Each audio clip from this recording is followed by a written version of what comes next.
Bismillahirrahmanirrahim. Alhamdulillahirabbil alamin. Allahumma sholli wa sallim ala sayyidina Muhammad wa ala alihi wa sahbihi wasallim. Assalamualaikum warahmatullahi wabarakatuh. Jumpa dengan saya lagi, Neng Eva. Gimana kabarnya sahabat hikmah semuanya hari ini? Yang soleh dan solehah, yang baik hatinya, yang cantik dan yang ganteng lahir batinnya, yang tidak sombong, rajin menabung, serta rajin sedekah. Semoga hari ini sehat-sehat walafiat dan dalam lindungan Allah Subhanahu wa Ta'ala. Dan semoga kita semuanya mendapatkan kucuran rahmat, keberkahan, dan keridhoannya, serta mendapat syafaat baginda Rasulullah Shallallahu Alaihi Wasallam, baik ketika di dunia maupun di akhirat kelak. Amin, amin, amin, ya robbal alamin. Baik sahabat hikmah semuanya, sebelumnya saya akan mengingatkan bahwa video konten YouTube ini dibuat untuk umum dan bagi siapa saja yang mau mengambil pelajaran, manfaat, serta hikmah di dalamnya, serta untuk pertumbuhan dan perkembangan jiwa kita setiap harinya. Jadi semangat terus belajar berbenah jiwa. Dan juga video konten YouTube ini dibuat tidak untuk menyinggung siapapun, serta tidak untuk merendahkan siapapun. Justru sebaliknya, di sini kita belajar berbenah jiwa, belajar menata jiwa, belajar membeningkan hati dalam rangka ketauhidan menuju Allah Subhanahu wa Ta'ala. Serta video konten YouTube ini dikhususkan untuk para salikin dan para murodin, yaitu orang-orang yang menapaki jalan ruhani menuju Allah Subhanahu wa Ta'ala, atau para pejalan ruhani atau para sufi ya, pejalan sufi itu. Nah, kemarin kita sudah membahas tentang yang ke-30, kajian ke-36 ya, tentang berteman dengan orang bodoh yang tidak puas dengan keadaan dirinya. Lebih baik bagimu daripada berteman dengan orang berilmu yang puas dengan keadaan dirinya. Di mana letak berilmunya orang berilmu yang puas dengan dirinya itu? Dan di mana pula letaknya orang bodoh yang tidak puas terhadap dirinya itu? Artinya di sini menandakan bahwa orang bodoh yang tidak puas dengan dirinya adalah orang-orang tawadhu, dan orang yang berilmu yang puas dengan dirinya bisa dikatakan orang yang belum tawadhu atau masih memiliki jiwa sombong karena dia merasa puas dengan dirinya sendiri. Yang bagus itu bagaimana? Yang bertolabul ilmi, yang cerdas, istiqomah, dan tidak puas dengan dirinya sendiri, sehingga kita selalu mengadakan perbaikan, dan perbaikan diri juga perbaikan jiwa dan hati kita ya. Nah, lalu kita juga membahas tentang sinar mata hati membuatmu menyaksikan kedekatannya denganmu. Penglihatan mata hati membuatmu menyaksikan ketiadaan karena keberadaannya. Hakikat mata hati membuatmu menyaksikan keberadaannya, bukan keberadaanmu atau pula ketiadaanmu. Jadi di sini menunjukkan ini tentang ciri-ciri yang mencapai maqam musyahadah ya. Jadi kalau kita mencapai maqam musyahadah itu ya ini tanda-tanda atau ini ayat-ayat tentang maqam musyahadah gitu. Jadi bisa diputar ulang video yang sebelumnya itu karena itu bagian hal yang penting gitu ya. Jadi sebelum kita praktek mencapai maqam musyahadah, dan kita harus tahu dulu ilmunya, sehingga ketika mencapai maqam musyahadah jadi langsung ada dalam hati itu jadi kayak ting gitu, oh itu gini gitu. Tapi beda kalau misalkan kita belum tahu ilmunya. Bagi para murodin atau para majdubun, biasanya kan mereka itu ada yang dikatakan ma'rifat qoblal ma'rifat. Jadi sebelum mengetahui ilmunya sudah mencapai maqam musyahadah duluan. Nah, biasanya itu banyak godaannya gitu ya. Itu sudah, dibahas video sebelumnya itu di tahun 2021 deh kalau nggak salah. Kalau nggak 2021, 2022. Nah, bagi subscriber baru yang misalkan belum tergabung atau belum begitu memahami tentang ilmu tasawuf, bisa dipelajari, video-video saya itu yang mulai tahun 2021. Bahkan dari psikologi-psikologi ya, dari yang umum sampai yang khusus atau ilmu tasawuf, artinya agar kita itu mengetahui spiritualitas umum ke spiritualitas islami. Jadi ada gradasi ilmunya gitu. Jadi tidak hanya tasawuf saja yang kita pelajari, tapi mulai dari umumnya itu kita pelajari gitu. Bahkan dari apa namanya, dari basicnya itu dari menjadi bagaimana menjadi ahli abid terlebih dahulu ya, karena memang itulah ibaratnya tunggangan kita, itulah amal soleh untuk menjadi ahli abid dulu terlebih dahulu gitu, sebelum kita merambah ke dunia tasawuf gitu, sehingga syariat dan hakikat kita sempurna. Tidak hanya syariat saja yang kita pelajari, melainkan juga ilmu hakikatnya. Dan juga bagi yang langsung menjurus ke ilmu tasawuf belajarnya, kita juga belajar juga ilmu syariat gitu, tidak hanya ilmu hakikatnya saja, sehingga syariat dan hakikat sempurna. Walaupun diri kita itu bukan manusia yang sempurna, kita manusia yang tak lepas dari salah, luput, hilap, dan dosa. Namun sebaik-baiknya dari manusia yang seperti itu adalah manusia yang mau bertobat, yang mau berbenah diri, berbenah jiwa, membeningkan hati, dan juga kita terus beramal soleh. Namun seringlah bertaubat untuk penyucian hati, penyucian jiwa, penyucian diri gitu ya. Tapi ibaratnya tuh dosa itu ya jangan disengaja-sengaja gitu. Jadi kalau misalkan kita tergelincir dari suatu kekeliruan, kelalaian, ataupun suatu dosa lahir maupun batin, ya cepat sadari, cepat berbenah, cepat bertobat dan perbaiki gitu ya. Jadi jangan sampai ibaratnya itu tergelincir lagi. Tapi lalu bagaimana gitu, misalkan ada pertanyaan gitu kan, pernah ada yang bertanya sama saya, kalau misalkan ada yang ibaratnya ingkar janji mau taat tapi tidak taat, misalkan bagaimana? Ya itu tadi, kita kembali lagi sifat kemanusiaan kita itu sebagai manusia yang hina, yang salah gitu, tidak luput dari salah, hilap, dan dosa, tapi kan cepat bertobat, cepat benahi diri gitu. Terus begitu lagi ya, bertobat lagi terus aja, tapi jangan sengaja-sengaja. Insya Allah kalau kita mau cepat bertobat, nanti Allah itu akan menganugerahkan kita sinyal-sinyal kesadaran jiwa gitu, bahwa misalkan kalau misalkan ada sengaja mau berbuat itu, langsung langsung kayak ada penghalangnya gitu, misalkan oh iya saya salah, sebaiknya tidak jadi, itu sebaiknya tidak melakukannya gitu. Jadi ada kesadaran jiwa gitu. Paling kalaupun misalkan harus tergelincir dari suatu dosa, itu biasanya faktor eksternal gitu, ibaratnya yang keseret-seret atau kebawa-bawa pergaulan atau teman, tapi bukan keinginan hati kita untuk melakukan dosa tersebut ya gitu. Terus misalkan ada lagi pertanyaan waktu itu apa ya, iya, bagaimana kalau misalkan, setelah menjalani ilmu tasawuf ternyata banyak, wiridan misalkan yang tidak dikerjakan gitu. Ya itu makanya kalau belajar tasawuf itu ya bisa jadi dosa kita itu lebih besar loh, jangan disangka misalkan, pada ilmunya pahala dan dosa adalah miliknya Allah gitu kan. Memang pahala dan dosa semuanya miliknya Allah, tapi kalau jasad ini melakukan dosa, ya dosa tetap dosa, salah tetap salah, hukum syariat tetap berlaku gitu. Nah, makanya kalau misalkan ada tergelincir kepada kekeliruan atau kelalaian dalam memenuhi panggilan ilahi, atau misalkan dalam berzikir misalkan lalai gitu ya.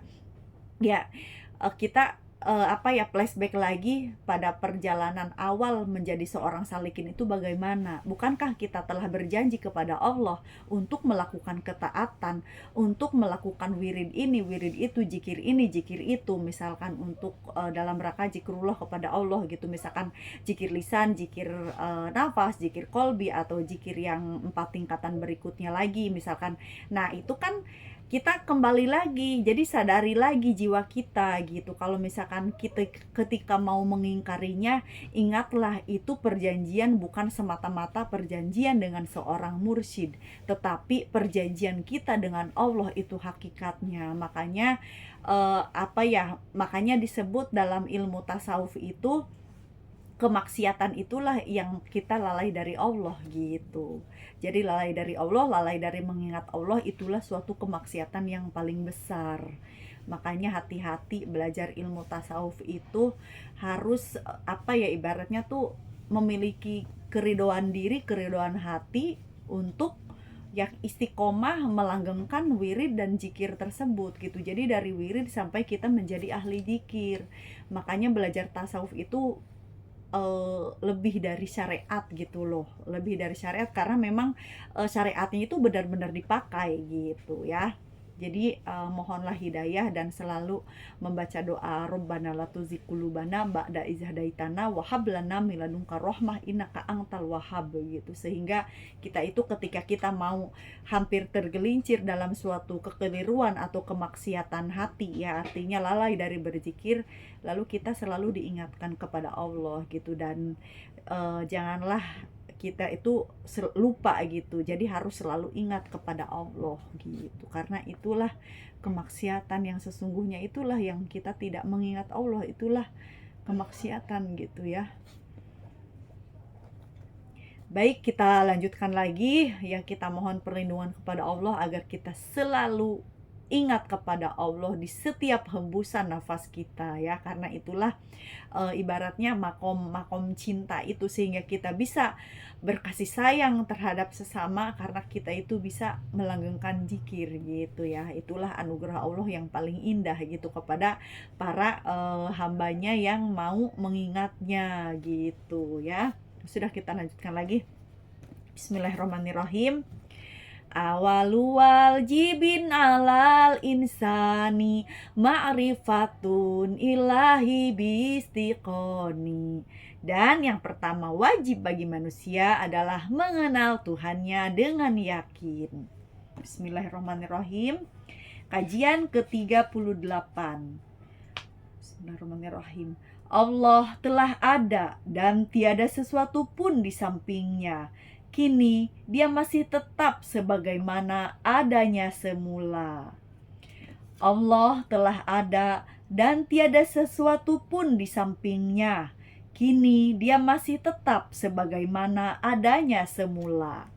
Lalu Syekh Abdullah Asyarqawi Al-Khalwati, seorang Grand Syekh di Al-Azhar University Kairo, Mesir ya, menambahkan penjelasan. Ini adalah kondisi orang yang menduduki makom kefanaan. Ia tidak lagi melihat selain Tuhannya atau musyahid. Dalam pandangannya, Tuhan masih tetap sebagaimana adanya semula. Seorang musyahid meyakini bahwa wujud hakiki hanya milik Allah Subhanahu wa Ta'ala, sedangkan selainnya tidak memiliki wujud. Sifat wujud itulah yang melekat pada Allah Subhanahu wa Ta'ala sekarang dan sebelum musyahid itu mengetahuinya. Ketidaktahuan musyahid tentang Tuhan sebelum itu tak lain karena adanya hijab. Saya ulangi ya agar lebih mudah difahami. Bismillahirrahmanirrahim. Allah telah ada dan tiada sesuatu pun di sampingnya. Kini dia masih tetap sebagaimana adanya semula. Ini adalah kondisi orang yang menduduki makom kefanaan. Ia tidak lagi melihat selain Tuhannya atau musyahid, menyaksikan ya. Dalam pandangannya, Tuhan masih tetap sebagaimana adanya semula. Seorang musyahid meyakini bahwa wujud hakiki hanya milik Allah Subhanahu wa Ta'ala, sedangkan selainnya tidak memiliki wujud. Sifat wujud itulah yang melekat pada Allah Subhanahu wa Ta'ala sekarang dan sebelum musyahid itu mengetahuinya. Ketidaktahuan musyahid tentang Tuhan sebelum itu tak lain karena adanya hijab. Nah, makanya bagi orang-orang yang sudah mencapai makom fana itu, jadi nanti setelah kita mencapai makom fana dan kita misalkan melihat segala sesuatu itu tiada gitu kan Kak. Jadi kita baru mengerti gitu. Oh begitu gitu. Oh begini, oh begitu. Tapi di dalam hati saja, karena tidak mungkin tentang kefanaan ini kita ceritakan kepada orang lain, apalagi kepada orang non salikin gitu. Biasanya terheran-heran dan terbingung-bingung gitu, boro-boro mau diceritain kepada orang gitu kan, yang ada kita bingung. Tapi biasanya kepada seorang mursyid itu kita bisa dengan mudahnya bercerita gitu, bagi yang dekat dengan mursyid gitu ya biasanya. Tapi kalau misalkan sudah mencapai makom fana berkali-kali, tidak heran lagi dan tidak bingung lagi gitu, dan itu pun kita akan diam gitu. Baik kepada mursyid pun kita tidak akan ibaratnya tidak akan curhat lagi atau tidak akan sharing lagi, cukup sekali dua kali gitu. Selanjutnya itu karena sudah ibaratnya sudah ma'rifat ba'da ma'rifat gitu, jadi sudah mengetahui ilmunya dan sudah ibaratnya mencapai makom musyahadah secara nyata, ibaratnya maksudnya secara prakteknya sudah mencapai makom musyahadah, tidak hanya teori ilmunya saja gitu. Jadi nanti juga akan mengerti sendiri orang-orang yang sudah di tahapan ini. Makanya istiqomah belajar ilmunya. Jadi ketika nanti mencapai makom fana atau mencapai makom bako, kita udah tahu gitu. Jangan sampai ada beberapa kasus gitu kan, nggak jadi nggak jadi. Ya sudah, itu aja intinya. eh, ada makom ma'rifat qoblal ma'rifat gitu. Jadi belum tahu ilmunya sudah ma'rifat duluan, dia bingungnya itu super bingung gitu, super bingung, bingung banget, bingung sekali.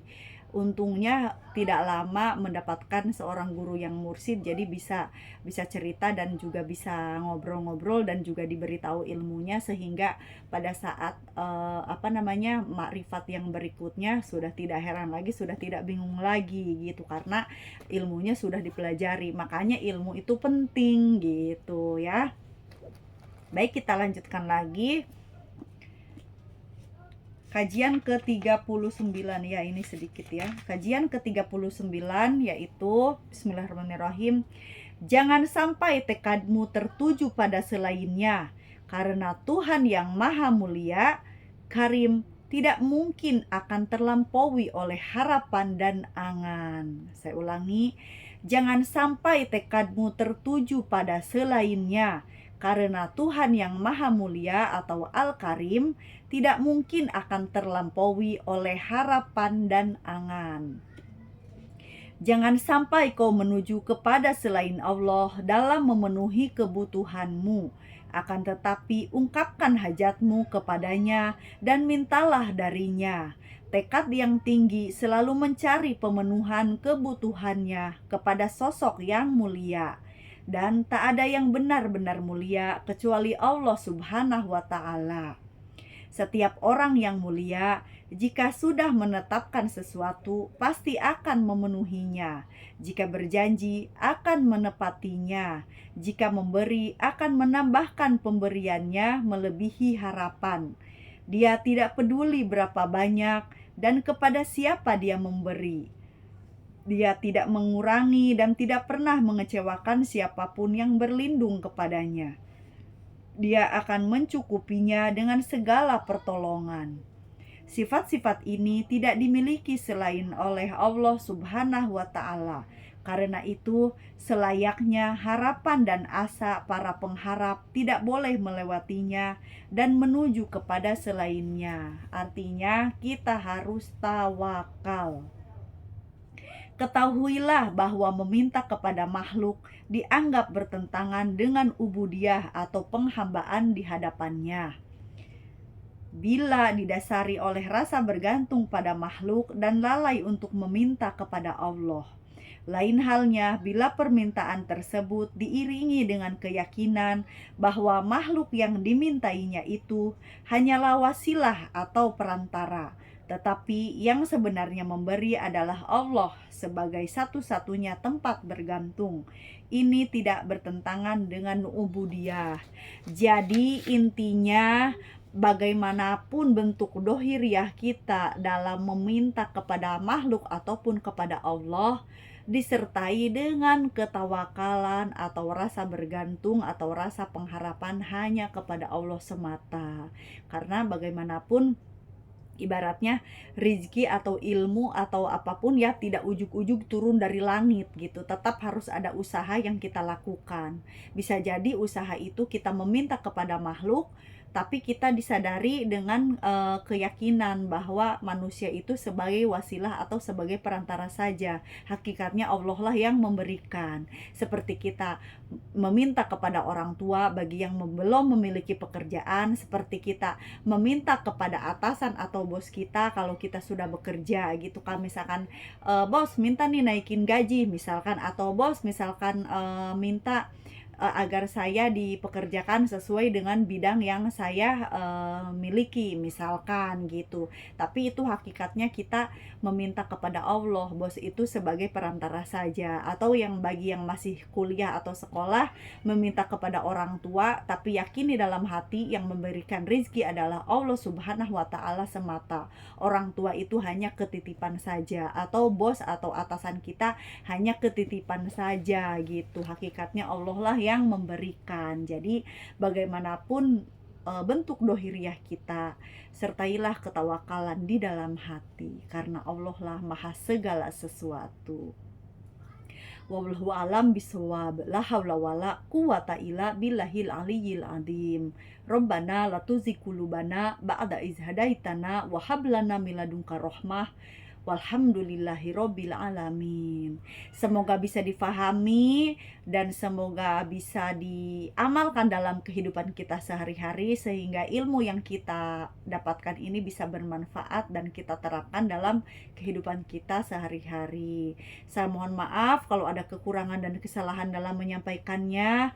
Saya hanya manusia biasa yang belajar dan terus belajar. Ambil baiknya dan buang buruknya, dan semoga bermanfaat. Minal aidin wal faidin, mohon maaf lahir dan batin. Wassalamualaikum warahmatullahi wabarakatuh. Orang baik pandai mengambil hikmah, sehat lahir dan batin is the best always. Syukron jazilan.